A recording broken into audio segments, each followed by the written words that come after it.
तो मैं यहाँ पे मानव विकास के 4 स्तंभ की बात कर रहा था। पहला है समता। मैंने आपको बता दिया कि किसी क्षेत्र विशेष या देश या क्षेत्र में रहने वाले समस्त नागरिकों का वहाँ के संसाधनों पर समान अधिकार ही समानता कहलाता है।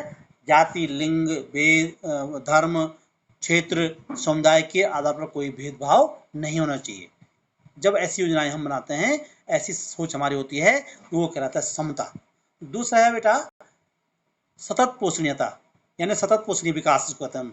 मानव विकास की अवधारणा में सबसे महत्वपूर्ण स्तंभ है ये कि किसी क्षेत्र में उपलब्ध पर्यावरणीय जो संसाधन है, जो हमारा पर्यावरण है, वहाँ का जो वित्तीय ढांचा है, जो मानवीय संसाधन है, उनका इस ढंग से उपयोग किया जाए, उन संसाधनों का इस ढंग से उपयोग किया जाए ताकि आगे आने वाली जो पीढ़ियां हैं उन तक वो संसाधन उपलब्ध हो सके।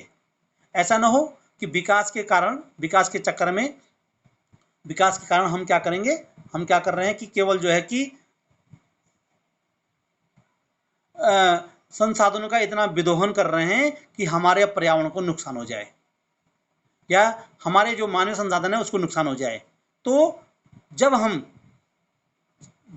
पर्यावरणीय संसाधनों का या वित्तीय संसाधनों का या मानवीय संसाधनों का विवेकपूर्ण ढंग से उपयोग करते हैं ताकि आगे आने वाली जो पीढ़ियां हैं उन तक वो उपलब्ध हो सके, तो उससे हम कहते हैं सतत पोषणीय विकास। तीसरा है बेटा आपका उत्पादकता। जो तीसरा स्तंभ है वो है उत्पादकता। उत्पादकता का आशय मानव श्रम या मानवीय कार्यों से है।